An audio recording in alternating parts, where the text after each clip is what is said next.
నమస్తే అండి. నమస్తే అండి. మీ పేరండి? వెంకటప్పారావు అండి. రేపు మనకి ఆంధ్రప్రదేశ్ ఎలక్షన్స్ ఉన్నాయి కదా, తాడేపల్లిగూడెం నియోజకవర్గం నుంచి కొట్టు సత్యనారాయణ గారు పోటీ చేస్తారు. నెక్స్ట్ ఇంకో పక్క జనసేన నుంచి పొలిశెట్టి శ్రీనివాసరావు గారు పోటీ చేస్తారు. ఎవరు గెలుస్తారు? పార్టీ పరంగా అయితే పథకాలు బట్టి అయితే మరి వైసీపీకి వెళ్తుంది అనుకున్నా. వైసీపీ గెలుస్తుంది అనుకుంటున్నారు. అభివృద్ధి బాగుందా? అభివృద్ధి బాగానే ఉంది కదండి. ఏ పథకం కూడా ఇంటికాడ గుమ్మలోకి వస్తుంది కదా. ఒకప్పుడు 200 రూపాయల పెన్షన్కి అంత ఎందుకు మా అమ్మగారే 2 రోజులు 3 రోజులు మామూలుగా స్కూల్ కాడ కూర్చుండేది. ఇప్పుడు ఇవాళ పెన్షన్ ఉందంటే నీకు ఫస్ట్ తారీఖు నైట్ 12 దాటాక 1 గంట కల్లా పెన్షన్లు ఇచ్చేస్తున్నారు. పథకాలు ఏ పథకాలన్నా సరే ఇంటి గుమ్మలోకి వస్తున్నాయి. ఎవరికై లంచం ఇచ్చే రోజు లేదు. ఎవరికై ఇప్పుడు ఏదైనా సర్టిఫికేట్ కావాలండి, ఏదైనా కావాలన్నా సచివాలయం ఉత్తరే పని అవుతుంది. వాలంటీర్లు కూడా అలాగే చేశారు. అప్పుడు అందరూ కూడా రాజీనామా చేశారు.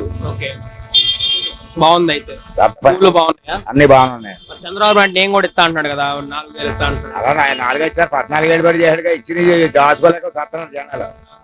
మరి జూలై నెలలో 7,000 ఇస్తా అంటాడు సార్. ఎక్కడి నుంచి మొన్న మామూలుగా పోలవరం ప్రాజెక్ట్ ఇచ్చినేమో పసుపు కుంగాలు ఇచ్చాడు మొన్న 2019 ఎలక్షన్ లో. ఇంక ఇచ్చి ఏం రావు. మొన్నలాగేమో హైదరాబాద్ ఎలక్షన్ కి ఏమో కాంగ్రెస్ మద్దతు ఇచ్చాడు. మొత్తానికి ఏం చేద్దాం అనుకుంటున్నాడు మరి. జనాలే నిరపరం కాదు కదా. రైతులు కూడా 20,000 ఇస్తా అంటున్నాడు కదా. రైతులకు ఇస్తానని అంతమే కానీ అది చేసేదే ఉండదు. జనాలు ఇంకా నమ్మే అంత లేదు. ఒకప్పుడు అంటే జనాలు నమ్మేవారు. ఒకప్పుడు ఆంధ్రప్రదేశ్ వచ్చినప్పుడు అందే ఏమని ఒక గొర్రె ఇటు నడితే మామూలుగా 99 గొర్రెలు అటు నడితే అని. ఇప్పుడు ఆ టైప్ లో గొర్రెలు లేరు ఆంధ్రప్రదేశ్ వాళ్ళు. అందరూ తెలుగు మీరిపోయి ఉన్నారు. అంత జనరల్ నాలెడ్జ్ ఎక్కువ పెరిగింది కదా.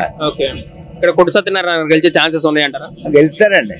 పథకాలు ఎవరు కూడా మామూలుగా జగన్మోహన్ రెడ్డి గారు ఏమన్నారు, ఈలోన కాదు మన ప్రతిపక్షం అనేది కులం మతం లేదు.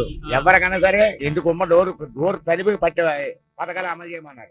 అలాగే జనసేనలో ఉన్న వాళ్ళు మామూలుగా పథకాలండి, టీడీపీలో ఉన్న వాళ్ళకి పథకాలండి, బీజేపీలో ఉన్న వాళ్ళు పథకాలండి. అందరూ ఈడు ఆడు నాడు అని కాదు. ఎవరికైనా సరే తన భేదం లేకుండా ఇమ్మన్నారు ఆయన.